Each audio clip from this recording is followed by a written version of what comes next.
이번 영상은 잊을만하니 돌아온 정찰아래 정알못가를 치기 시리즈물로 이번에는 현재 녹음을 하는 5월 31일 기준 상당히 논란이 되고 있는 상임위에 대해서 얘기를 해볼 겁니다. 바로 일단 들어가지 말고 일단 이 상황에 대해서 일단 설명부터 들어갈게요. 아, 네.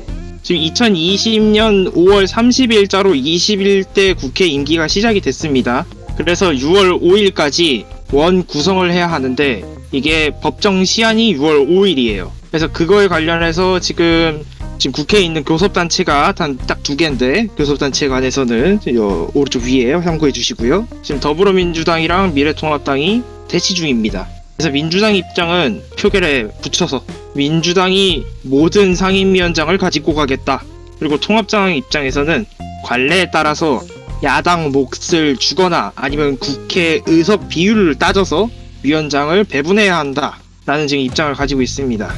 그래서 여기서 상임위가 대체 뭔데 하시는 분들을 위해서 이 영상을 찍게 되었다고 생각해 주시면 됩니다. 그래서 일단 우리나라에서 입법이 어떻게 되는가, 입법 과정을 설명을 해보면 일단 법률 제정을 할 수 있는 권한이 국회의원 10인 이상 또는 국회 상임위 또는 대통령 이렇게 셋이야. 그래서 이렇게 셋이 법률을 발의를 하게 되면 국회의장을 통해서 국회의장이 직접 상정을 하는 경우도 있는데 일단 이 경우는 나중에 차치해두고 설명하기 위해 차치해두고 그러면 이제 상임위원회에 회부를 해. 각 상임위원회. 그러고 나서 이제 상임위원회에서 이거를 심사를 한 다음에 요걸 법제사업위원회라는 곳에 올려. 그럼 법사위에서 이거를 체계자구 심사라는 걸 한단 말이야. 체계자구 심사가 뭔지는 나중에 법사위 설명할 때 또 할 거고. 이제 그러고 나서 왜 그러시죠? 아니 진짜 분량이 많겠구나 생각이 들어서. 그러고 나서 법사위에 통과가 되면 이제 본회의에 올라가. 이제 본회의가 올라가면 국회법에 따라서 뭐 재적 의원의 얼마 이상, 아마 이건 3분의 2 이상일 거야. 3분의 2 이상의 과반 이상의 찬성표를 얻어야 이제 통과가 돼. 이제 통과가 되고 나면 이제 대통령한테 그게 넘어가서 대통령이 그거를 15일 이내에 공포를 해야 돼. 또는 저번에 설명한 것처럼 법률 거부권을 행사할 수도 있어. 요렇게가 이제 법률 제정 과정이야. 오케이? 네.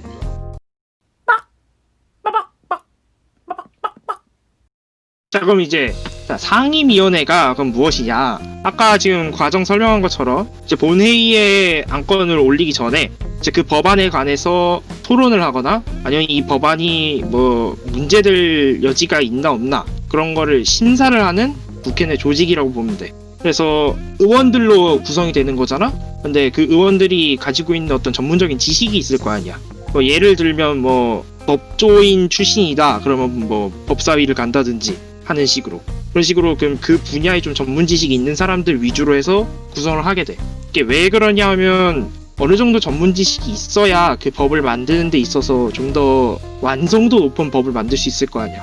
만약에 생판 모르는 사람이 뭐 특정 법안을 만든다고 했을 때 그게 어딘가 빈틈이 있을 수도 있고 어딘가 문제가 있을 수도 있고 더 나아가서는 위헌 소지가 있을 수도 있잖아. 이제 그런 경우를 방지하기 위해서 이렇게 상임위를 따로 만들어놨다고 보면 돼. 그래서 하는 일이 그래서 아까 말한 법률안 심사 이제 일단 그거의 가장 대표적인 거고 그다음에 예결산안을 심사하는 것도 하는데 이제 정부 조직에서 각 기관마다 사용하는 예산이 있을 거 아니야. 그러니까 우리나라 전체 예산을 이제 각 기관이 나눠 가질 거 아니야. 그래서 그거를 각 분야별로 담당하고 있는 상임위가 있어. 그 각 기관별로. 그래서 그 상임위에서 그 기관이 이만큼 예산을 쓰는 게 맞냐? 그거를 심사를 해. 그런 이제 일도 하고 그다음에 청문회, 뭐 인사청문회 이런 것들. 뭐 장관 임명한다든지 검찰총장 임명한다든지 뭐 국무총리 임명한다든지 그런 식으로 진짜 맡고 있는 분야가 있을 거 아니야 상임위마다. 그래서 그런 식으로 청문회를 한다든지 아니면은 국정감사 요것도 각 상임위마다 맡고 있는 정부 조직이 있다고 했잖아. 정부 기관이. 그래서 그 정부 기관에 이제 국정조사를 하는 거야. 국정감사를 하는 거야. 이 기관이 뭐 돈을 제대로 썼나 어디 뭐 빼돌리진 않았나 그 기관장이 헤쳐먹진 않았나 한번 확인하는 거지.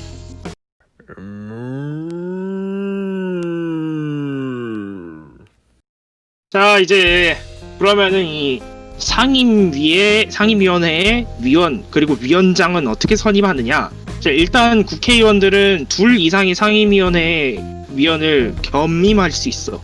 그래서 운영위 위원을 하면서 다른 위원을 한다든지 뭐 그렇게 할 수 있는 거야. 그런데 이거는 그 겸임할 수 있는 상임위가 따로 있긴 한데 이제 그런 위원회들은 겸임할 수 있다고 보면 돼. 그리고 임기는 2년. 이게 국회의원의 총 임기가 4년이잖아? 근데 그걸 2년 나눠서 보통 이거를 전반기, 후반기라고 불러. 그래서 이 전반기에 원 구성을 하고 전반기 국회의장, 그리고 후반기에 원 구성을 하고 후반기 국회의장. 그래서 보통 국회의장이 뭔가 중간에 사퇴하는 경우가 아닌 이상 임기 4년당 국회의장은 2명입니다.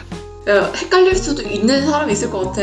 그 대통령 임기가 5년이고 국회의원 임기가 4년이고 4년 동안 이제 총선 같이 그런 식의 국회의원을 다 같이 뽑으면 그 4년을 절반으로 나눠서 전반기, 후반기 해서 그렇게 각각 상임위를 2번을 뽑는다는 얘기잖아. 전반기 한 번, 후반기 한 번.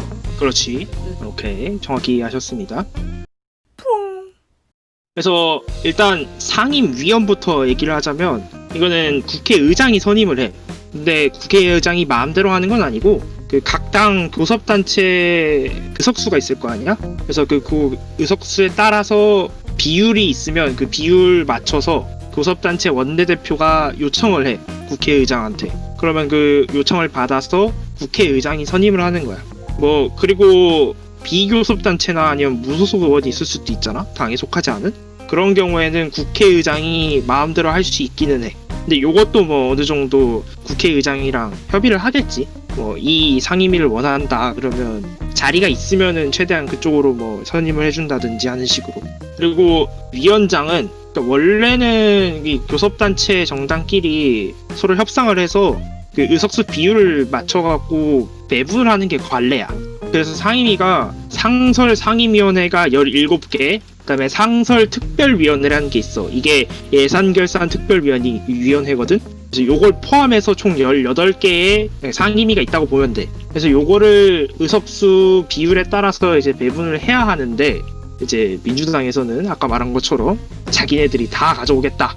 지금 엄포를 놓고 있는 거야. 근데 이거 같은 경우에는 본회의에서 제적 과반, 그 다음에 출석 다수, 그러니까 총 제적 과반은 총 의원 수의 과반, 그다음에 출석 다수는 그 본회의에 출석한 의원의 다수라고 보면 되겠지. 그러니까 과반이라고 보면 되겠지. 무기명 선거를 해서 선출을 하도록 국회법엔 정해져 있어. 그래서 민주당에서는 이걸 근거로 자기네들이 지금 177석이니까 그걸 근거로 표결에 붙여서 그냥 자기네들이 싹 다 가져오겠다라고 얘기하고 있는 거야. 그치, 지금 절대 과반인데. 177석 하면은 제적 가반도 넘고 177명 다 오면 이제 출석 가반도 그냥 넘길 수 있으니까 그렇게 엄포를 놓고 있는 거고, 미래통합당에서는 관례에 따라서 의석수 따라서 나눠야 한다. 특히 법사위 같은 경우에는 이제 관례상으로 계속 야당이 맡아왔기 때문에 법사위 같은 경우는 양보할 수 없다라고 얘기를 하고 있는 거야. 그래서요? 더 하실 얘기 있나요? 아니면 이제 슬슬 내가 질문을 해야 할 타이밍인 거야? 아, 많죠 기다려봐요. 많죠.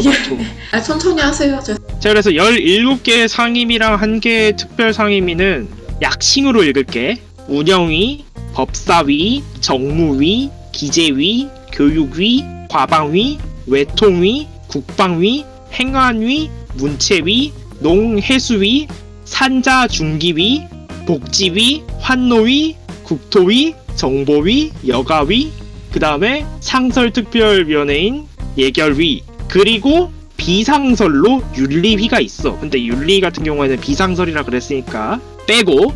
그래서 이 18개의 상임위 중에서 이제 중요하다라고 얘기하는 게 법사위, 운영위, 예결위인데, 일단 예결위 같은 경우에는 당연히 돈 관리하는 거니까 중요하겠지. 뭐 요 정도까지만 이제 설명을 하고, 운영위 같은 경우에는 그냥 간단하게 보면은 뭐 소관이 여러 개가 있어. 그런데 그 중에서 가장 핵심이 되는 게 대통령 비서실이 있거든. 그래서 대통령 비서실에 속하는 뭐 비서실장이라든지 아니면 뭐 수석 비서관들 있잖아. 뭐 가령 뭐 민정수석이라든지 뭐 그런 사람들한테 출석 요구를 할 권한이 있어. 그래서 청와대가 국무회의 위주가 아니고 대통령 비서실 위주로 움직이는 거를 막기 위해서, 그런 걸 좀 견제하기 위해서 존재한다고 보면 돼. 그렇게 비서실로 위주로 움직였던 게 이제 바로 전 정부가 약간 그런 경향을 보였지. 바로 전 정부라고만 얘기하겠습니다. 네. 판사님, 저는 이름을 얘기하지 않았습니다. 네, 전 절대 얘기하지 않았어요. 그 다음에 중요한 게 법사위인데, 법사위가 왜 중요하냐?